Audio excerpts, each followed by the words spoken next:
The greatest night in the history of television.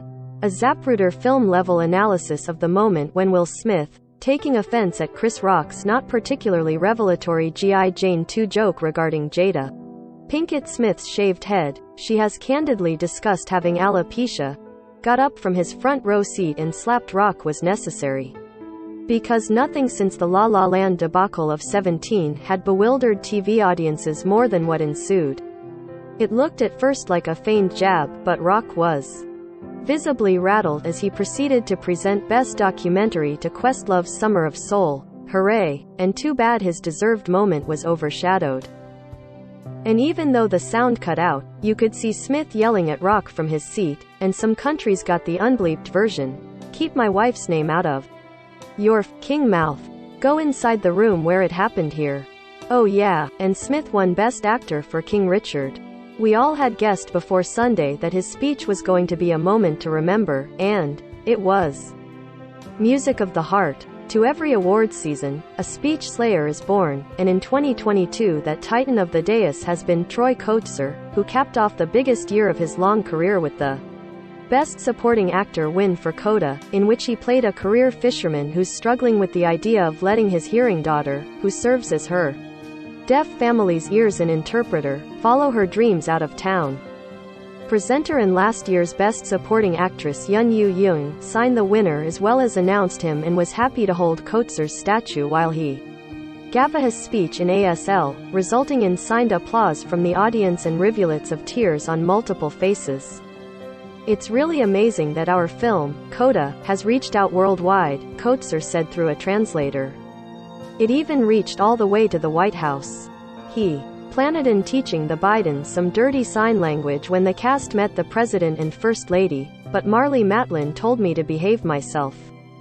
Don't worry, Marlee, I won't drop any F-bombs in my speech today. Matlin, who plays his wife in the film, was the first deaf performer to ever win an acting Oscar, Best Actress for 1986's Children of a Lesser God, and Kotsur II. He also shared that his late father was the best signer he ever knew, before he was paralyzed from the neck down in a car crash and could no longer communicate. Dad, I learned so much from you, Kotsur said. I'll always love you, you are my hero. I just wanted to say that this is dedicated to the deaf community, the CODA community and the disabled community. This is our moment. Wait, you're crying? We're crying too. As good a time as any to win. Adele and Sam Smith will tell you. Write a Bond theme song, win an Oscar. And now Billie Eilish, who performed No Time to Die from the film of the same name, is an Oscar winner for Best Original Song, as is her brother and co-writer Phineas. At 20, Billie is also the youngest ever artist to win a Golden Globe, a Grammy and an Oscar for the same song. The siblings' shining moment denied Lin-Manuel Miranda's second shot at achieving the EGOT, and now perennial Best Original Song nominee Diane Warren is 0 for 13 on Oscar night. But 13 isn't the greatest number anyway, so maybe next year. Hometown Boy makes good. Did you know that Kenneth Branagh was a 5-time Oscar bridesmaid before this year, racking up Best Director, Best Actor, Best Supporting Actor, Best Adapted Screenplay and Best Live-Action Short nominations over the past 30 years? And though Belfast, based on his own boyhood growing up in 1960s Northern Ireland at the onset of the Troubles, was very well liked, its momentum seemed to be flagging as Coda became the charming, intimate movie everyone was talking about. Yet just when it seemed as if the film's 6 nominations might go unanswered, Branagh won for Best Original Screenplay. This story is the search for joy and hope in the face of violence and loss, he said, going on to add, and we will never forget those who were lost in the heartbreaking, heartwarming, human story of that amazing city of Belfast on the fabulous island of Ireland. This means a lot, thank you so much. Regina Hall plays Dr. Having announced that she was single earlier in the show, co-host Regina Hall took the opportunity to test some of the hottest actors in the room for. First she called for eligible bachelors Bradley Cooper, Timothée Chalamet, Simu Liu and Tyler Perry to come backstage for random tests, and she tried to get Will Smith up there, too, assuring him that his wife had signed off on it, but he stayed in his seat. Yet it was Jason Momoa and Josh Brolin who got the TSA-style pat-down to cap off the funny but cringy bit that worked but maybe went on a hair too long. Spice Baby. Dune cleaned up in technical categories, which makes sense, considering how amazing the famously hard-to-get-right sci-fi epic looked. And though director Denis Villeneuve was snubbed a nod despite the sweeping film's Best Picture nomination, it still led the night with 6 Oscars for cinematography, editing, visual effects, production design, sound and score. Composer Hans Zimmer was not there, and not just because his category was relegated to the pre-hour. Buddha got the news in his bathrobe at 2 a.m. in Amsterdam. Sponsored links by Taboola. Penthouse unit starts 49 megabytes *, privilege offers 10 megabytes. Siamese asset. We found out what people are actually into. Constantly dinged for choices that don't exactly coincide with the preferences of the general movie-going public, this year the Oscars took a beat to recognize Twitter voters' most cheer-worthy moments, which, as it turned out, had very little in common with what attracts the most prestigious prizes. The moments that put folks on the edges of their seats over the past 2 decades included Neo dodging bullets in The Matrix, Jennifer Hudson belting out "I'm telling you" in Dreamgirls. Okay, the Academy nailed that one. The Avengers assembling to fight Thanos in Endgame. 3 Spideys assembling in Spider-Man, No Way Home in the #1 spot. The Flash entering the Speed Force in Zack Snyder's Justice League. Which at least dispels the notion that young audiences are incapable of sitting through something that's 4 hours long. As for fans' favorite movie of the year, Army of the Dead, starring Dave Bautista and zombies. Reunions and anniversaries and surprises, oh my. If you've got the power to get the casts of your favorite movies to reunite, you use it. And so we got White Men Can't Jump stars Wesley Snipes, Rosie Perez and Woody Harrelson together again after 30 years presenting Best Sound. Juno's Elliot Page, Jennifer Garner and J.K. Simmons, also a nominee for being the Ricardos, handing out original screenplay, which their movie won 15 years ago, and the twistingly talented John Travolta, Uma Thurman and Samuel L. Jackson presiding over Best Actor.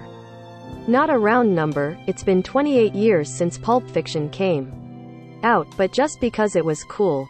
And then the pièce de résistance, at least by the tenor of standing ovation, of which there were many last night, Al Pacino, Robert De Niro and Francis Ford Coppola taking the stage to mark the 50th anniversary of The Godfather. I feel moments like this should be sincere and brief, the director of some of the longest films ever said.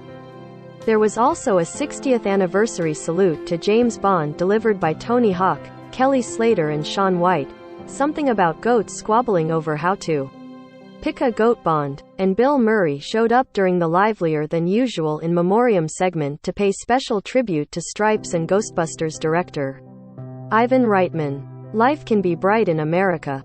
Ariana DeBose is 1 for 1. First-time Oscar nominee, first-time winner after being named Best Supporting Actress for her turn as Anita in West Side Story, the culmination of one hell of an award season for the veteran Broadway performer. She also made history as the first openly queer woman of color to win an acting Oscar, 60 years after Rita Moreno, who was at the ceremony Sunday, won for the summer role in the 1961 version of the film and became the first Latina to win an acting Oscar. DeBose is the first Afro-Latina actress to win. Imagine this little girl in the back seat of a white Ford Focus. When you look into her eyes, you see an openly queer woman of color, an Afro-Latina, who found her strength in life through art, she said in her acceptance speech. And that's what I believe we're here to celebrate.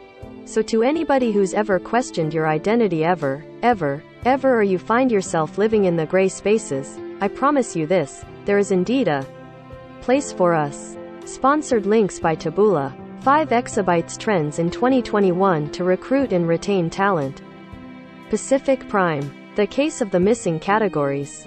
It's not news anymore, but the relegation of 8 categories, almost all of which were won by people who worked on Dune, Best Original Score winner Hans Zimmer is seen here getting the news at 2 a.m. in Amsterdam. To the hour before the live telecast began didn't go over well with seemingly anyone who didn't heavy a hand in making that decision. So, well, wonder if that part stays the same next year. Wasn't combining sound mixing and sound editing into just sound enough? She has the power.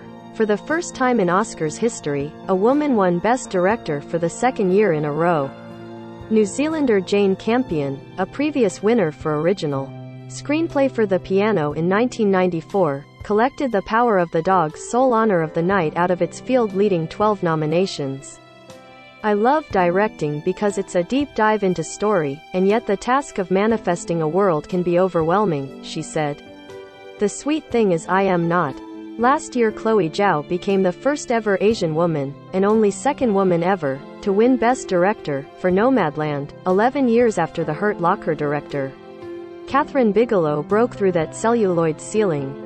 A fitting coda. After being an audience favorite at Sundance last year, as in January 2021, Coda quietly premiered on Apple TV in August, kept picking up steam and ended up running right over the competition, becoming the least nominated Best Picture winner since 1932's Grand Hotel, which was famously only nominated for that one award. But with Coatzer's win, it went 3 for 3. Director Sean Hayter also won Best Adapted Screenplay for the funny, heartwarming and tear-jerking tale of a girl who's the only hearing person in her family. In case you hadn't heard by now, CODA is an acronym for Child of Deaf Adults, and is torn between her dream of going to music school and sticking around to help with their business.